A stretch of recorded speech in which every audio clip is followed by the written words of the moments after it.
আজ আমি দেখাতে চলেছি লেবুর খোসা দিয়ে ভীম জেল লিকুইড। এটা কিন্তু বানানো খুবই সহজ আর এটা ভীষণ কাজের। আপনারা বাড়িতে কিন্তু সহজেই বানিয়ে ফেলতে পারেন, তার জন্য বিশেষ কিছু করতেই হবে না। প্রথমেই আমি নিয়ে নিয়েছি ফেলে দেওয়া লেবুর খোসা।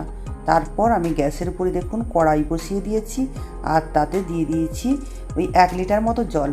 জলটা দিয়ে দেওয়ার পর গরম হয়ে যেতেই দিয়ে দিলাম খোসাটা আর একটা ঢাকনার সাহায্যে বন্ধ করে সেদ্ধ করে নিয়েছি।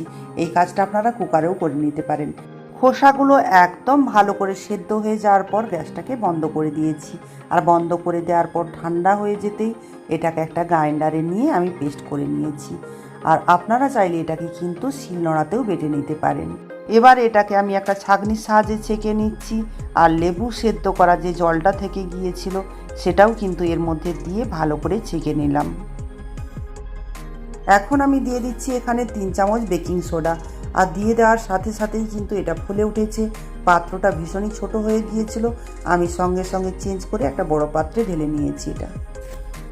এখন এতেই দিয়ে দিচ্ছি আমি 4 চামচ মতো ভিনিগার আর ভিনিগারটা দেওয়ার সাথে সাথেই কিন্তু ফুলে উঠেছে।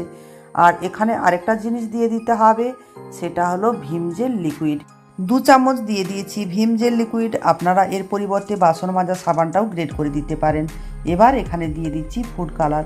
এটা কিন্তু সম্পূর্ণ অপশনাল, দোকানের মতো কালারটা লাগবে তার জন্যই আমি কালারটা দিলাম। এবার একটা বোতলের মধ্যে ভরে নিয়েছি।